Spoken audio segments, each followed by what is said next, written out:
Welcome to the third season of the Stronger Than Autoimmune podcast. As an autoimmune warrior myself, I understand living with chronic illness isn't easy. You're not alone. This podcast is made to give hope. I will interview individuals living with autoimmunity along with experts and businesses to help provide knowledge and support. As a health coach, I understand there is no cure for autoimmune disease, but creating small changes to lifestyle can influence how we feel. And shout out to all my listeners out there because this podcast is made possible by you. And how can you support? Glad you asked. There are 3 ways to show your support. 1, rate the show on Spotify. 2, leave a review through Apple. And 3, share the episode with a warrior so they too can have hope and be stronger than autoimmune. And enough of this intro, let's get started.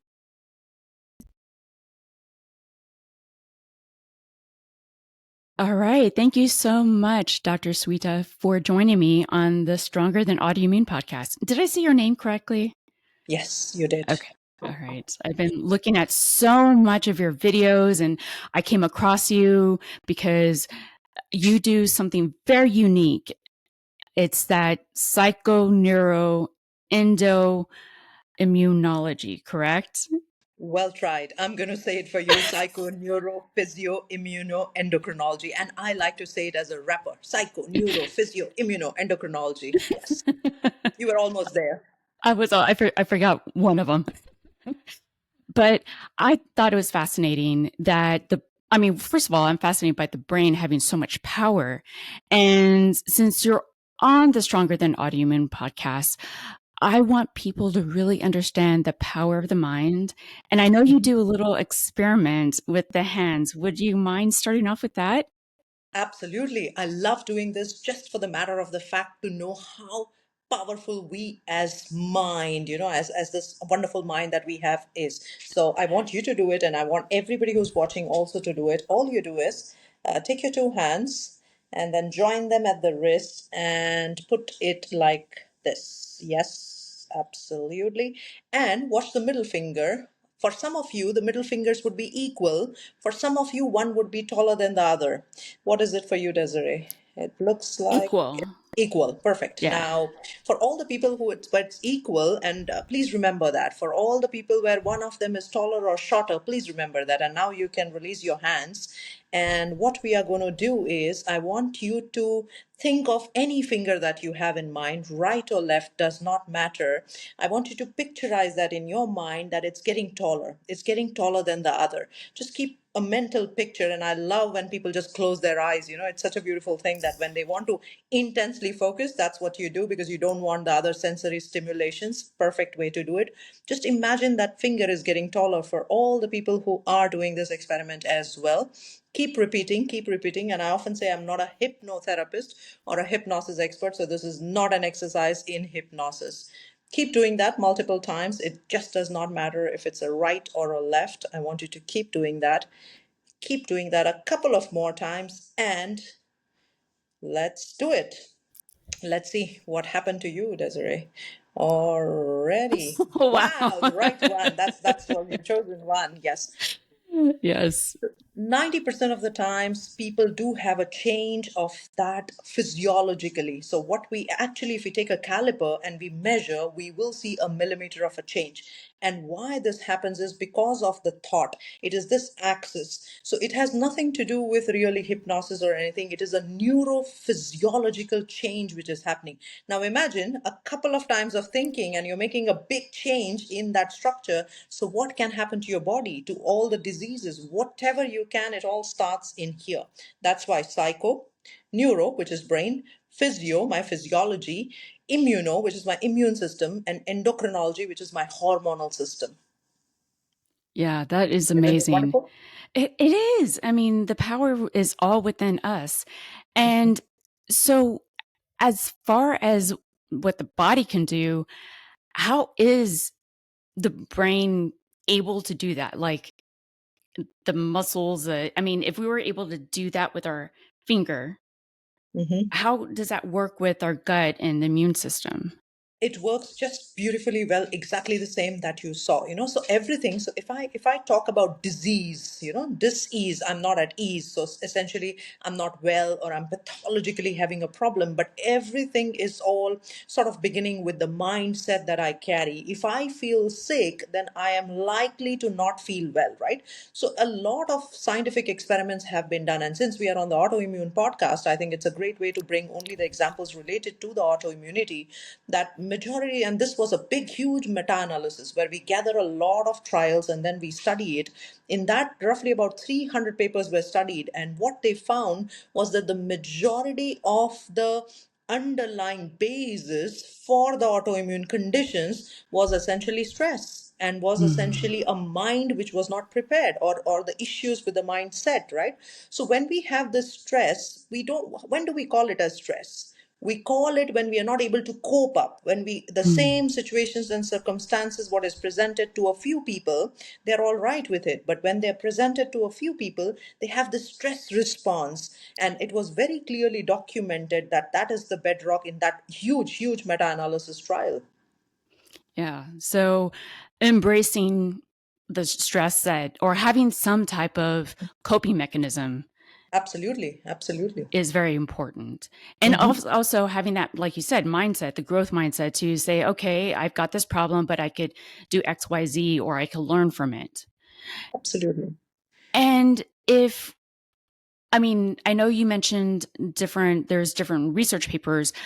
Mhm. How long, I mean, I know I didn't ask you this question in my question list, but I mean, is there a time period of how long it can really take to heal the body with a chronic disease? See, first of all, I always like to, I'm a neurologist. I joke and I say I'm a brain plumber, where I fix broken brains, but that's not really something what excites me. What really excites me is kindling the normal physiology. The brain, the mind, everything has such potential power.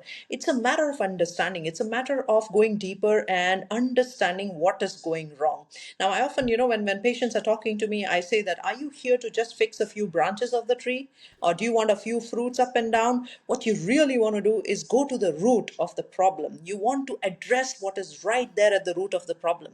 Now, in the context of the disease in general, and in the context of the autoimmunity in particular, what we are seeing is that there are emotions, suppressed emotions or repressed emotions, or I would also say unprocessed emotions, which actually take a toll on your body, right? So you're just pushing, shove past it. I don't want to deal with it. I just don't want to face it. But then eventually, that is what is changing the entire circuitry of the brain and the mind. So what is happening is that your subconscious has locked those kind of feelings, and it's not ready to be taking it out and studying it. There was, many years back, I just get reminded of this when I speak of the entire thing, when I had this similar problem, so I went through this diagnosis of questionable rheumatoid arthritis.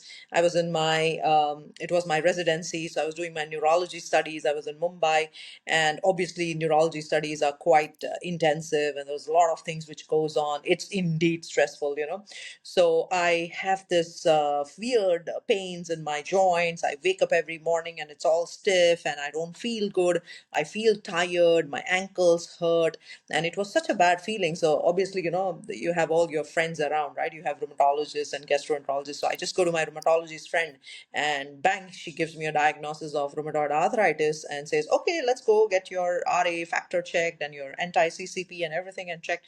And lo and behold, it comes positive, because it was a very classical sort of a presentation without any history and all. Now, when I looked back at those results, I had this thing in my mind that, what am I processing? What is happening here? Why is my physical body throwing those symptoms? Yes, Mm. RA is an autoimmune process, but I don't have genetic components. There's nothing else happening. Could it also be that I'm extremely stressed and I'm processing this entire thing in a different way? So that was a clarion call, or a wake up call for me to understand the entire physiology of it, because the first pretext for any disease, and this is my common dialogue to every single patient, please know much more than your doctor about your problem. And please know much more about the root cause of the problem than your doctor, because your doctor's job is to just give you the research papers and then the potential diagnosis and then the medications, which is in the light of the scientific studies. But what is very important is you live with your mind, you live with Mm. yourself, you understand how you process the entire world. Now, since we are on that topic, Desiree, I would like you to understand also for our audience, how does the brain and mind function, right? Now, mind is an incredible thing. Scientists have not been able to even define mind. So let's put mind a little aside, but at least I can pull out a brain. I can dissect a brain. I can look at a brain. So essentially, it has a left and a right hemisphere. And when I go a little deeper inside, there are three brains which we harbor as I'm speaking. There's one which is called the brain stem, allows me to breathe, allows me to survive. My heart is beating. I am here, right here, talking to you just because of that brain stem's intactness. And then there is a limbic system, or the emotional processing system. Very powerful system. We all have been driven by that, the love, care, compassion, empathy, the associations, everything is coming from that system. And also, it is a protective system for us to eliminate any kind of threat. Now, in the good old days, the threats used to be from the lions and from the tigers and, the hunter time when we were there. But the brain has really not forgotten that.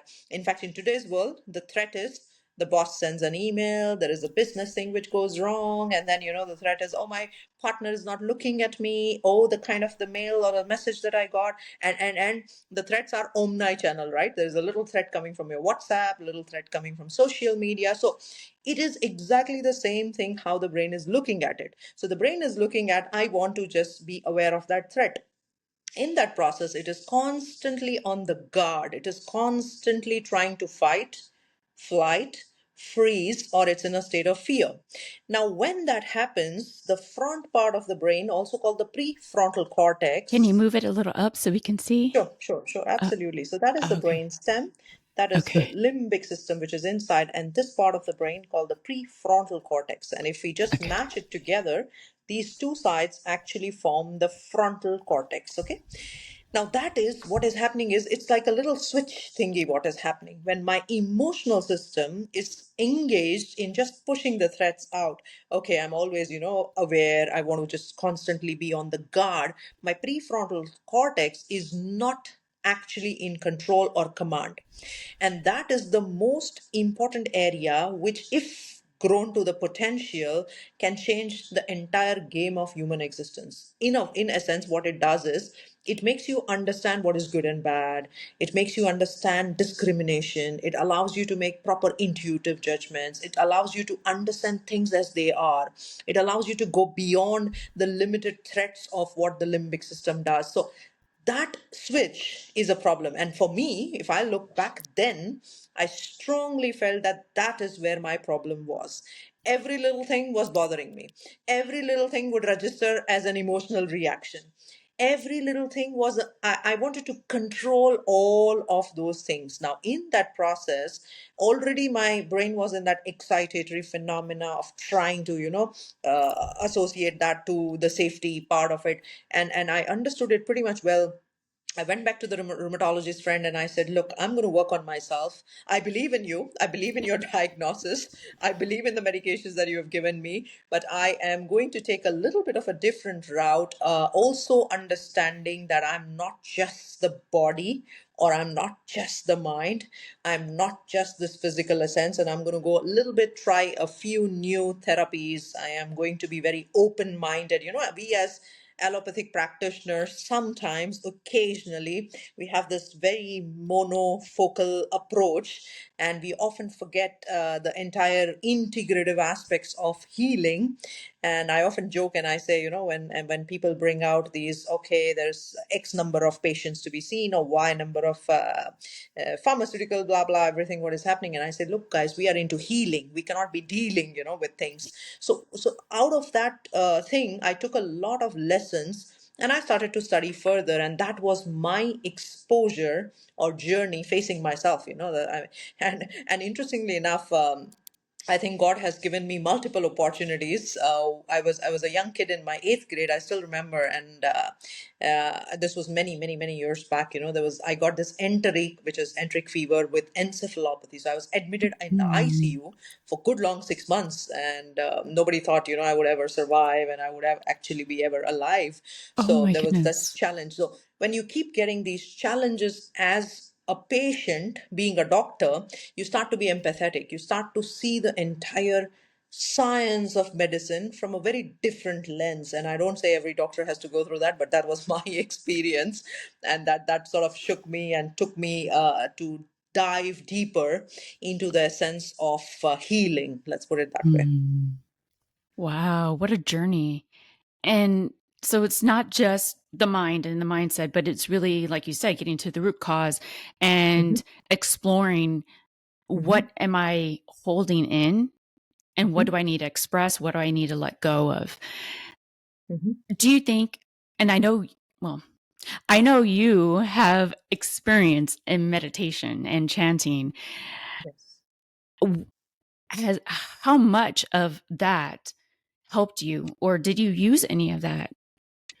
So yes, I think I was 15 years old when I asked a lot of questions. I was always a questioning person. So I told my parents, can you please tell me why am I born? And they were like, what kind of a question is that? I don't think so. We are in any capacity to answer that question. And then when you raise a question, there's always somebody appears right in your life to answer that question. So I was very fortunate. I had this amazing, wonderful spiritual teacher. She was one of those uber intelligent persons, and sort of on the bandwidth and the scale that you can connect to. She appeared in my life, and I was literally 16 years old, traveling with her multiple countries, and she was teaching meditation and Vedantic studies. Now, meditation classes would be early morning, 4 o'clock, and I would always joke and I say, I'm sorry and I'm thank you, but I would like to horizontally be present wherever I am. I don't think so. 4 o'clock is for me, and it's an auspicious time. Everything is fine, but not for me. So I did that for years long, and she never told me anything, and I was all right with that. But there came a time in my life, there came a time, pivotal moment in my life when I was undergoing a sort of a friendship breakup, let's put it. I had a childhood friend with whom I was friends for 20, 22 long years. And one fine day, there's this ghosting phenomena. She just goes out of my life. And then that was very challenging and difficult for me to take. And everything in the limbic system started to jump. Why me? Right? That's what we do at any point in disease or at any point of pain which enters our life. Our first thing is, why should I Why have me? that? Why me? Why is all this happening to me? Same thing happened to me, and suddenly I realized that meditation is the way to calm this mind, is the way to change myself, my perception. And obviously I was following a lot of work which was being done in this entire space as well. My most what I love to address, and I would like people also to know, is Dr. Lisa Miller's work. She was in Colombia, and she has given this beautiful psycho spirituality context, where I would like to refer to that. There are two kinds of awareness. All of us have achieved awareness, which means, what is it in it for me? How do I relate this to my thing? What is it that I have to take from this? So it's all about me. It's all about selfishness. It's all about self-centeredness. It's all in relation to the self. And then there is this awakened awareness where everything else plays out to serve you. You do everything to serve others. So there's this expanded or inclusive sort of an awareness where you're not in control. You don't want to control. You want to let go of that control. You just want to let things be as they are. So when I was following that work, I realized that all the problems that I am facing currently in relation to this particular problem which came in is because I'm still in the achieved awareness, and I have to take a leap to this awakened awareness now. Since I'm running a lab called Limitless Brain Lab, everything goes to the lab. Even my brain goes to the lab. Everybody's brain goes to the lab. I would love to see what is happening in the lab itself, right? So and luckily for that point of time, I was actually visiting. US, and there was this fantastic experiment which was being conducted with functional MRI. So you go into a little big gantry and then you have your brain lighted up at multiple points. And they were studying actually people who had relationship breaks. So they were studying romantic relationships, but I said it's a good idea to even check it. How's my brain like? And Yeah. I just told the scientist, I said, oh, this is my QEEG because I do QEEG, quantitative EEG is nothing but the waves of the brain. I said, why don't you do a functional MRI for me? And he says, yeah, lo and behold, let's do that. So when they pulled up the scan, the area exactly in the limbic system, there is a little area called the VTA or the ventral tegmental area that lighted up, and which is about the dopamine reward response.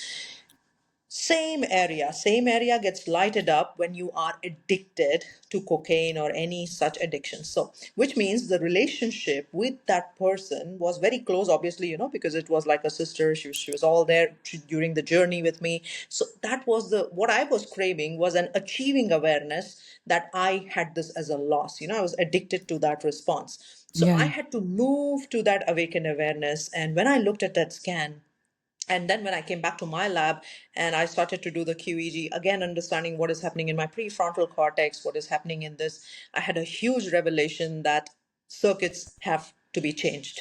I need to make a Mm. big leap.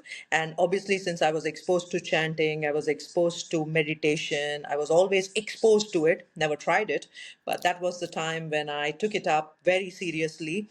And I also believe in the integrative part of the layers. It's not just me as a physical layer that we exist. So essentially, there are 5 layers. We also call the Pancha Kosha. It's a beautiful Sanskrit word for it. So the 5 layers, all of them need servicing.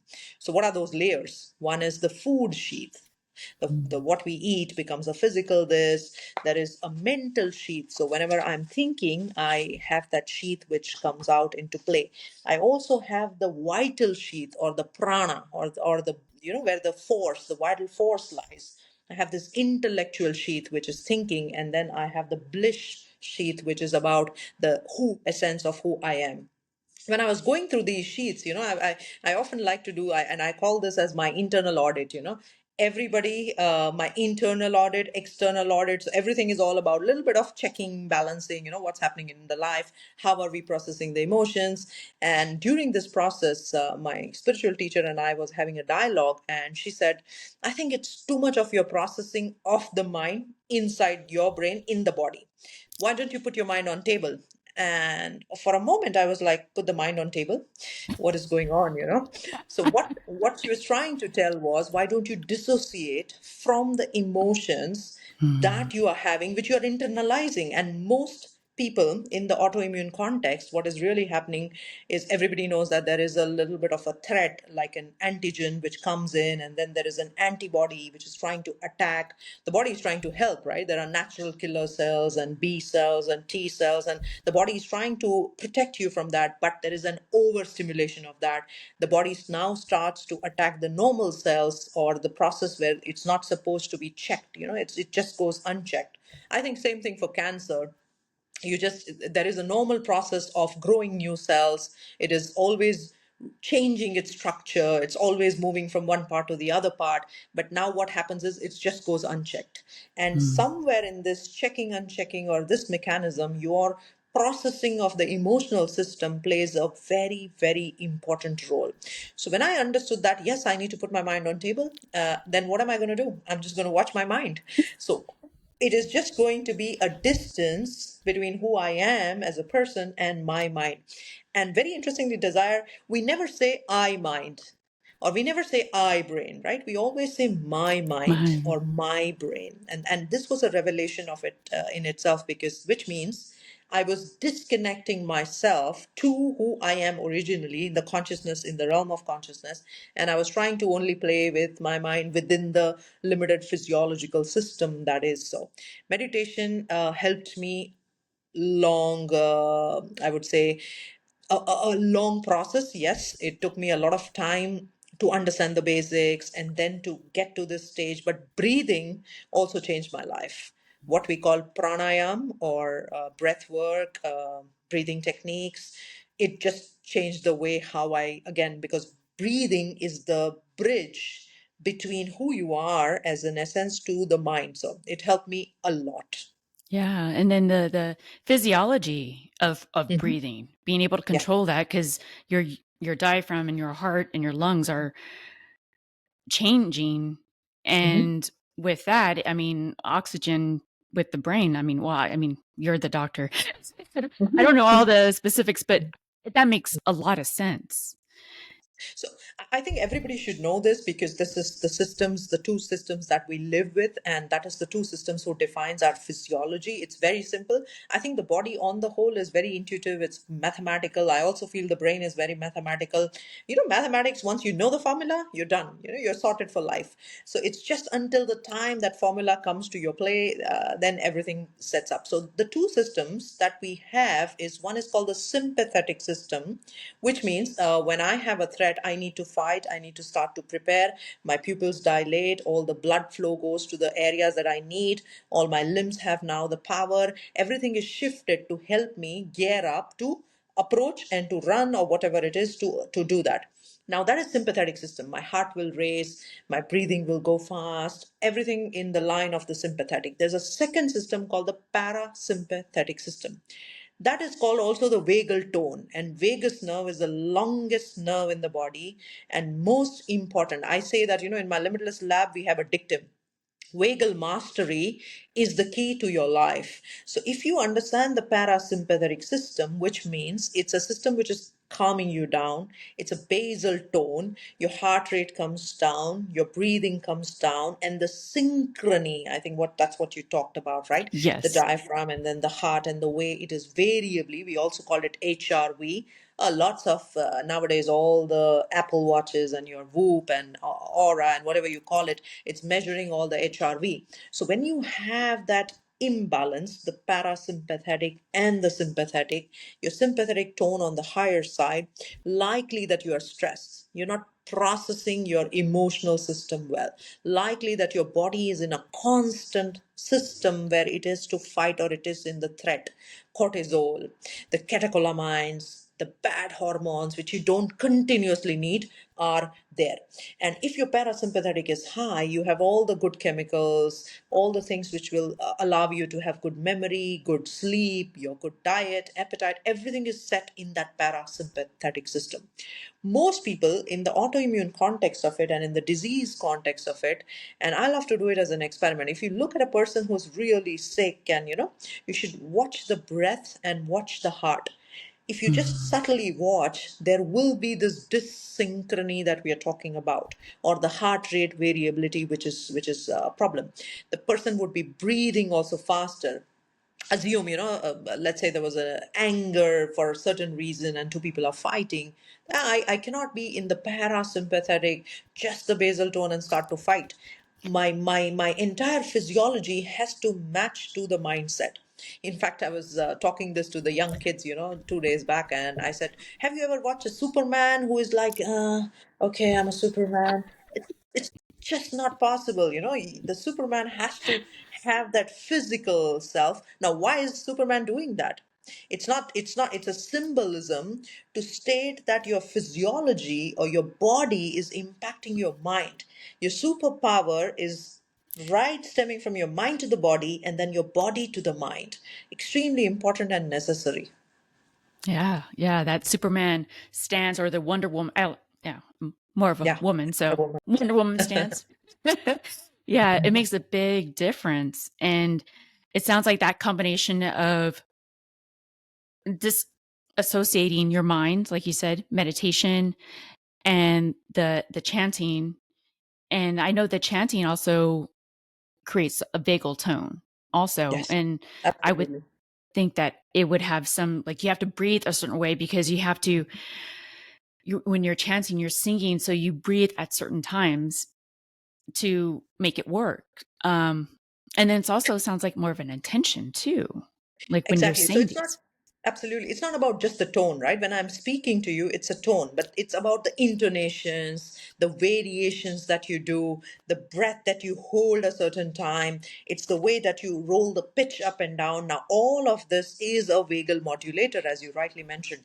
It is all impacting your prefrontal cortex and your emotional limbic cortex as a switch. So, in the good olden days, mantras used to be the way in which people would actually heal themselves or would actually, do a little bit of a cleansing. Now, that was, I would say, indirectly, they knew the method in which, they could just stimulate a certain portions of the brain to create certain chemicals. And it was a very quick and easy way. Now, breathing also, in a certain form and fashion, is extremely powerful just because of this modulation. My favorite go to, absolute 100% go to breathing technique is called the victory breath, also Hmm. called as ujjayi. It also it means essentially, you're trying to be victorious, but over what? Over the holdings of the mind, which is not allowing you to move beyond. So I have this little routine which I follow, and it's a non-negotiable routine. Essentially, when I started to realize all this and looking at the brain and then following up the brain for a quite long time to see what are the changes which is happening, I call this my brain diary. And it's very interesting to see what is happening at the emotional level, what is happening at the prefrontal cortex, what are my chemicals like, what am I doing with the life, like how am I reacting versus responding. It's always fascinating to see. And in fact, in the lab we study a lot of peak performers, people who have done some fantastic things. I had this guy who did some 26,000 parachute jumps. I had this another guy who remembers 100 things all at once, like his memory is exactly the same brain, and then 100 things all at once, complex calculations, chess moves. And how do you do that? So my personal interest is to understand the maximum potential capacity of the brain and the mind that we have. So in that non-negotiable routine is a very simple acronym which I call movers. M for meditation, O for the ocean breath that I just described, but any or even alternate nasal breathing. In fact, alternate nasal breathing has shown to make a change in the prefrontal cortex. It has shown to increase the theta. It has shown to decrease the beta, which is the fast rhythm. And I think for people audience, we should just talk about the four waves in the brain. So when I'm talking to you and I am stimulating those thoughts, it is the beta. It is the highest frequency. When I sit here, close my eyes, that is alpha. It's a slightly slow frequency. When I go a little bit deeper down, that's theta, which is even slower. And when I fall off to sleep, it's delta.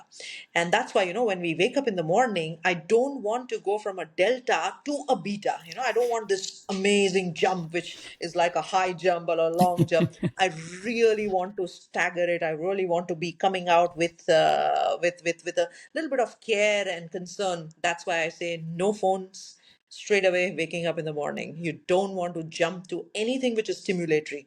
You don't want to do anything which is excitatory, because the delta to beta jump can be quite a significant jump. So I have this morning routine where, the after the ocean breath is complete, visualization begins. So I imagine myself as completely healed, as completely powerful, as attending to that higher consciousness, to the higher self, which is not beyond. Today, I can't see it, and I often give this wonderful example to people that there's a star which is shining in the sky, right? I look at the star and I say, hey, star is shining, there's millions of light years, and I'm looking at the star. The light is traveling, but do I see the light? I Hmm. don't see the light because it's vacuum, because there is no medium. The moment I put a medium, I can see the rays of the light very clearly, very distinctly. So it's about the medium of the creation where you can, experience that. So visualization for me is extremely important. So how is my higher consciousness? How is my higher self? Even if I'm not able to see the higher self, even if I don't have the vision of that, does not mean it's not there. It is very much that connection, which is why we all are here, which is why we all are talking to each other. So I do that as, again, a very rigorous routine. And then comes E, exercise. Very lazy with that occasionally. So that is the reason I keep on pushing myself. No, it has its own importance. Your BDNF is created, your brain pathways are forming. Nothing, doing nothing, we are losing a few thousand brain cells every single day. So for example, I have a little bank balance and the bank is taking away my currency. Would I keep my money in that bank? I would not. I will Mm. have to actively do something about it. And I think exercise is that one process with which you keep adding the neurons, or you keep adding these wonderful chemicals to keep you alive and to keep you moving. Well, having said that, exercise alone is not enough. So my favorite go-to is sun salutations. So you need stretching, you need endurance, you need balance, you need a mix of all kinds of exercise. You need a little bit of muscle building. So everything comes all together, right? Now, with my little bit of an autoimmune background, a little bit of complex challenges that I had, and in fact, in one of my second visit to the ICU, or I had three visits to the ICU, by the way, in my life. My Oh, second wow. visit to the ICU was where my phosphate had gone super low. And Mm. there was a time when people were, and it was a very interesting, in fact, a journey. I should share this because it is very hilarious and humorous. So we were three neurologists who go on this mountain trip. We finish, visiting the mountain. We're coming down, and I tell my colleagues, "Hey guys, I don't feel well. There's something going on. People are going past by. I can't connect to them.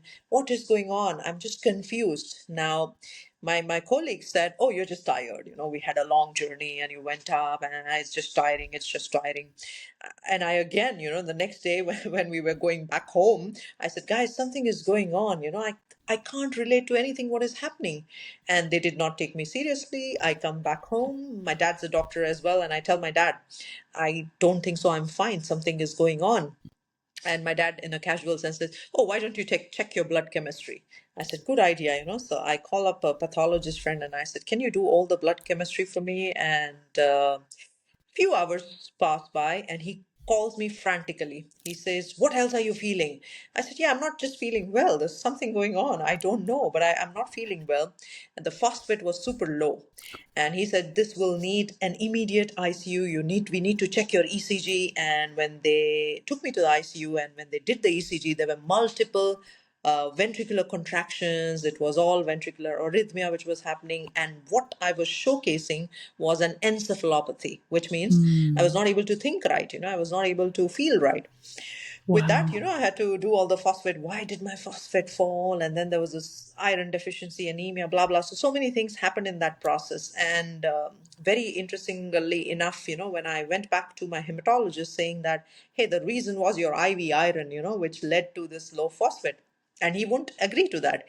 He says, "No, it never happens. It's not something which is known. It's very rare." I said, "It may be rare, but it happened to me." And just after a few months, when I completely recovered, I wrote a paper and I still have that paper published in Neurology Asia, talking about how hypophosphatemia can present as this encephalopathy. And then we just joke and laugh about it, that three neurologists, never take one neurologist seriously. So it was a journey by itself. So going back and forth into these kind of diseases or illness, there's a beautiful difference between a disease and an illness. So illness is more away from wellness, but disease is more pathological. So I always like to tell to the patients that, look, whatever you believe will happen. We will never have placebo effect if it was not about what your belief was. A placebo is nothing but a tablet that you take believing that it's helping you. 30, 40%, sometimes 50% in our clinical trials, we see the placebo effect.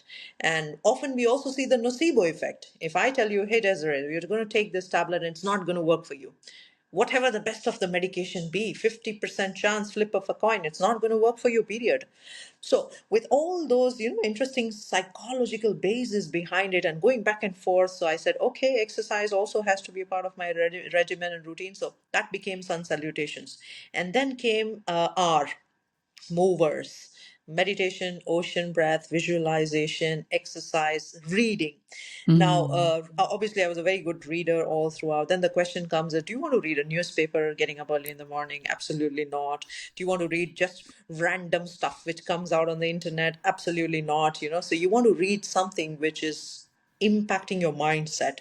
something which is affirmative, something which is optimistic, something which is positive, because whatever you read in that state of the theta, that stays with you for the entire day.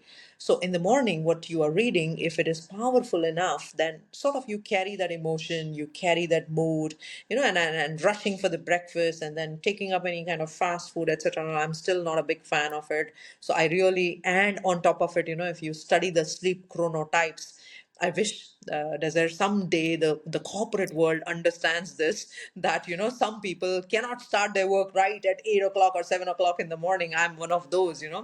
So I'm a little bit of a bear. So my day starts 10, 11-ish. And then, there are people who are lions. They wake up in the morning and then they start pumping you all the messages and all. And then there are owls who don't sleep at night, right? So they push you at night. So we live in this one multiple sensory stimulated world where we have to make sure, what is my preparation for it? What am I doing towards it? So my reading is very specific, related to something very positive, something very affirmative. And then, interesting enough, the last S is the most important. And I have seen the power for my life. I've seen the power for a lot of patients, and especially in the autoimmune context, much, much more. That is scribing, which is removing anything which is negative. You just want to have the outlet of your negative perceptions or the negative emotions onto a paper. Now, I often give a very cliche example that, you don't vomit and then you try to look into the vomit, what's happening. Once you write it down, let it go. It's just over and done with. So catharsis is what psychological context of it is, but just writing down what bothers you, writing down which is negatively impacting you. And this brain or mind has a very, very interesting physiological response, which is called ANT, automatic negative thinking. Now, that wiring is to serve us, to protect us, to make us away from the threats. But what is our job? Now, there are no threats. You understand yourself well. You are in terms with your internal milieu and understanding. So you need to convert into a conscious antagonistic thinking, which is positive. So this journey from automatic negative thinking to a conscious thinking, positive thinking, it's a journey. It's a process. It can never be a switch. People fail. I failed multiple times, going back and forth, but consistently doing it, and doing it with a purpose that I, as a body, I, as a mind, I, as a brain, and with my capacities, with my potentials, I don't want to compromise my quality of life. I want to do my best for people. I want to do best for society. I want to have that vision and a purpose that I can serve beyond my capacity. So I think even that, a little bit of a higher purpose, kicking that clarity, bringing all the power that you can, also makes a huge, huge, huge difference. So that was my movers. I love movers. How long does this process take you? I mean, it sounds like a lot. Is it like an hour or two or? Yeah.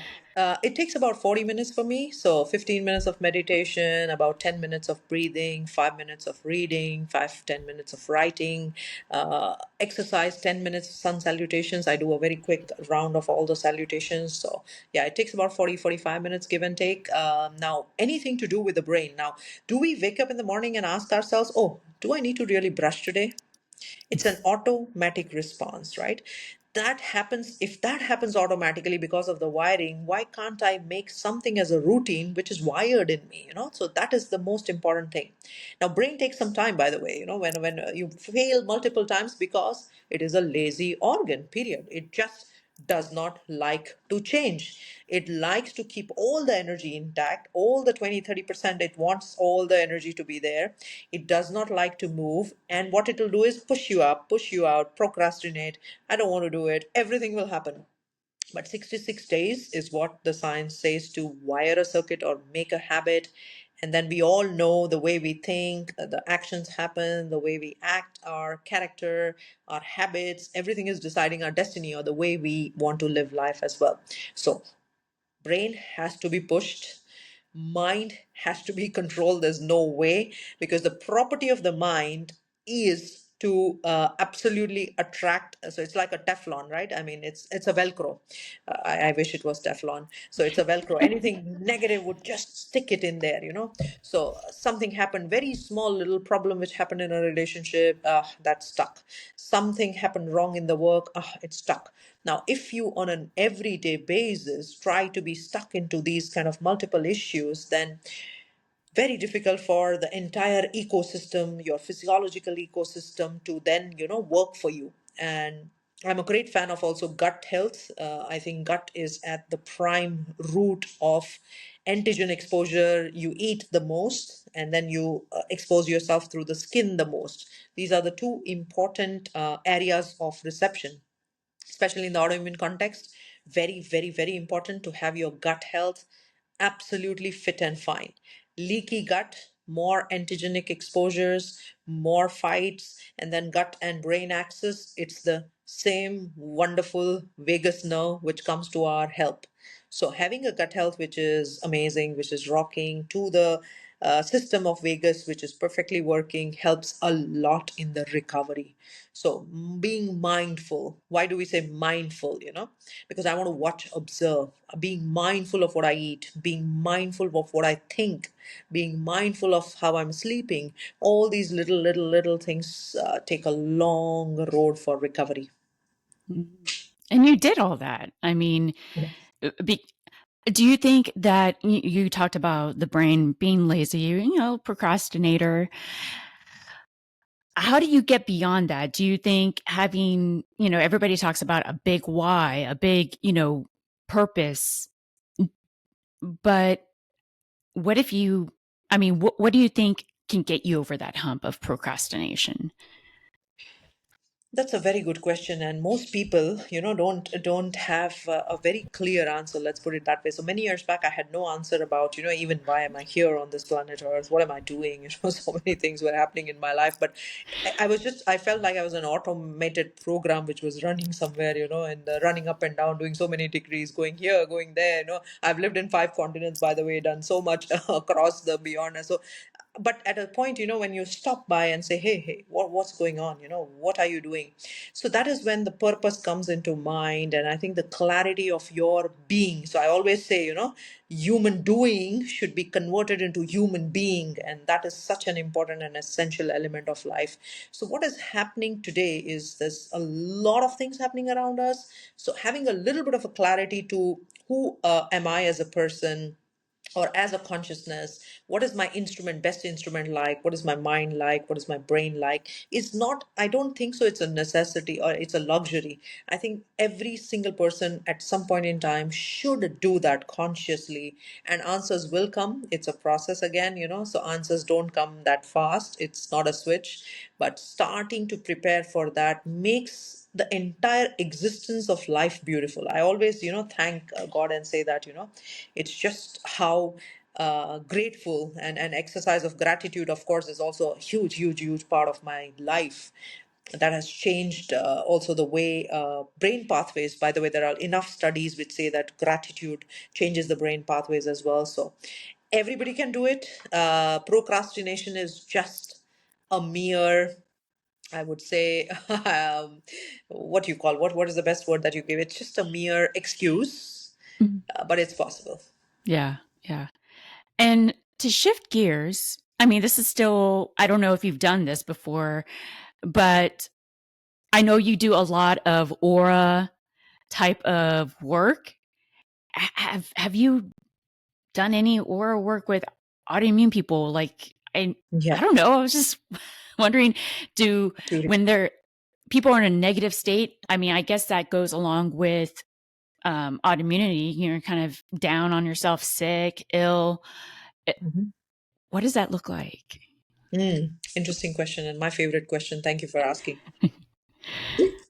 Many years back, this is really way back, there was an institute called CHEFR, and Dr. Thornton Stritter, I hope I'm pronouncing it right. He was the guy who was running the show in Pune city in India. And somebody told me that they were checking the energy of a burger. And I'm like, okay, how do you check the energy of a burger? So I got interested, and then they said, no, but there is every atom, every molecule has the electrons and the protons, and the electron is moving, and there is an electromagnetic field which happens, and we can measure that electromagnetic field. So I was like, wow, I'm interested to see that, and I'm also interested to see the poly million atom that I am as a billion atom. I would like to see my electromagnetic field as well. So just out of sheer curiosity, and I've done a lot of things in my life out of curiosity, and also with a vision that what if I have something integrative for my patients to offer? So that was always the second sort of a purpose. So I go to this place, beautiful place, and luckily it was my spiritual teacher also who was along with me. And I go to this beautiful, beautiful place where they say, oh, we do Kirlian photography. And this was way back when we did not have these fancy new gadgets, right? So I got excited, and they showed me all the pictures of a tablet and the electromagnetic field of that, and then electromagnetic field when there are a lot of wires, and then the burger, and then the person who's meditating, who's praying. So very interesting different colors came out, and that color or that spectrum of those waves, which you put it on a scale, is what is called the aura. Completely new to this entire aura business or aura field at all. So I go there and I say, can you please check for me, and then can you please check for my spiritual teacher? So when they did for my spiritual teacher, it was like a beautiful vibgyor lovely pattern which came in, and I had some blotches, white here and there. So the guy took me in and said that, doctor, you need a lot of work. And I said, yeah, sure. What you can do to fix all the colors, because I want all the best colors emanating there, just as a little kid doctor that you are. He says, meditate. Okay, again, one more time, somebody talks to me about meditation. So I started to study these colors. I started to study, and I said, I want that camera. And finally, with many years back, it was really expensive, saved all my money, got a camera, and started to photograph everything that I could as just a hobby. So I became an aura photographer by hobby, and started to understand that yes, there are electromagnetic field. Again, to the example of star, we don't see the light, but we need a medium. Same way, I emit that frequency, and I can't see it because I don't have the means to see as my limited dimensions. When I started to do that, I realized that yes, it's a science by itself. And then somebody told me, but you can feel that as well. So I said, wow, how do you feel that? Can you teach me how to do that? And they led me to pranic healing.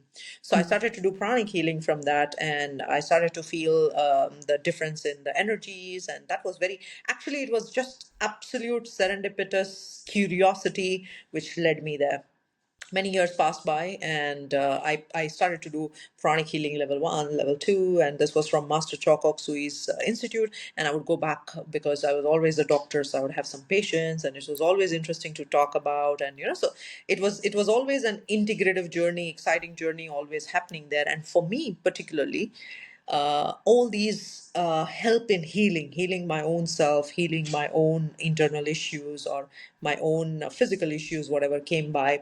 So slowly started to build those colors around, and and meditate. The more, when you look at something and oh, something is happening, then you're more motivated. So my motivations came from those auras. And today, I think in my other talk also, I was telling that we have these Orla and the apps, which has this phenomena to see. In fact, after my neuroscience of chanting, which was there a few couple of months ago, there were a couple of people who wrote to me with their pre and post status in the change in the aura. There was a color which was green, reddish oranges, which means I'm active, I'm thinking, there's a lot of this happening. And then I do meditation, and there was this blue turquoise kind of that came in. So it's possible, it's all there, and it's interesting. I always tell people, experiment. Do not dismiss it or disregard it until you have tested for yourself. So that's always been the case with me. Now I'm trying something in quantum healing. I was very fortunate to do the master classes with Dr. Brian Weiss in past life regression. So as an exploratory person, and all this at some point helps patients. So phobias, if there is a lot of fear, like deep trodden fear that you're harboring, the best way is to bring it up, surface it, heal it, treat it, just face it. And because the emotional circuits of the brain are always going to be firing in the same way. And there's a beautiful, beautiful saying in neuroscience, I just love it. The neurons that fire together wire together. So if I'm constantly firing those negative elements or the clusters of that, then automatically I'm only fueling or firing that thing. So change, or the entirety of shift, is all starting with awareness, being aware that this is my mental structure. And that is what we do in the lab as well. So we call the patients and have a look at their brains and have a look at their scans, the QEGs, analyze them, and then try to talk to them about their conditions, try to talk about their childhood. We often have emotions unprocessed from childhood which we keep there, and then trying to surface it, look at it, and do everything that you can to fix it. So that means, have you worked with any of them as far as quantum healing and prana energy Yes. okay. Yeah, so I don't do it personally now. I mean, of course, because you need a lot of practice because I'm an allopathic practitioner, but I'm very conscious and aware. If somebody is talking about it or somebody wants an experience of that, I never, never, ever dismiss that. In fact, a lot of breast cancer healing, if you look at a lot of papers in the breast cancer healing space, you will see a lot of people who had this perception shift, emotional healing. You had people who had accepted the first fact. I mean, nobody accepts a disease, right? Talk about autoimmune, the first thing is, no, it cannot be possible. There's this denial. And then there is this anger and frustration which creeps in, right? And then obviously a phase of depression comes in. Then a little bit of negotiation happens. Oh, I think, okay, I'll have to come to terms with, but my life is going to be different. After all of that hula, you come to accept. And this is called the Kolb cycle. Everyone goes through this, irrespective of whatever it is. So if you look at those studies, these kind of practices complements your major allopathic treatment. So as a complementary therapies, as integrative therapies, as functional approaches, I'm a huge fan, and I like to explore that for the patients. In fact, if you look at the work of Dr. Eckhart Tolle as well, who's the author of Power of Now, he also talks about these 8 limbs of yoga, and which is also from the Patanjali Yoga Sutra. What are the 8 elements in your life that you should have? I think a couple of them are related to meditation and contemplation and having a very aware control about your senses. What are you feeding, what are you seeing, what are you thinking? And that is what is prudent, absolutely prudent. I think healing is a journey, and healing is never, never, ever going to be overnight. So healing is a process, and I think the pain, and I love this statement. You never go through the pain, you always grow through the pain. So when a pain comes in, physical pain, emotional pain, then it is always there to teach you. It is always there to help you, and that is what my mission of life is as well. Thank the little. So I absolutely thank the audience for this wonderful, I think, a very candid, all that I told was all from my life experiences, thanks to Desiree that she reached out. And anybody who wants more support, help, I, as Dr. Sweta, is always available, www.drshwetaadatia.com. And I live in Dubai, wonderful city. I welcome any of you who wants to come and see the beautiful Burj Khalifa, and also come and meet me in the hospital or the lab. So thank you very much, Desiree, for that. Thank you.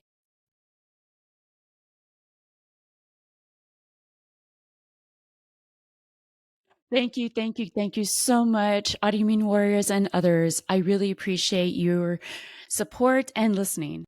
I want you to be aware of 4 companies. One is Isla Health.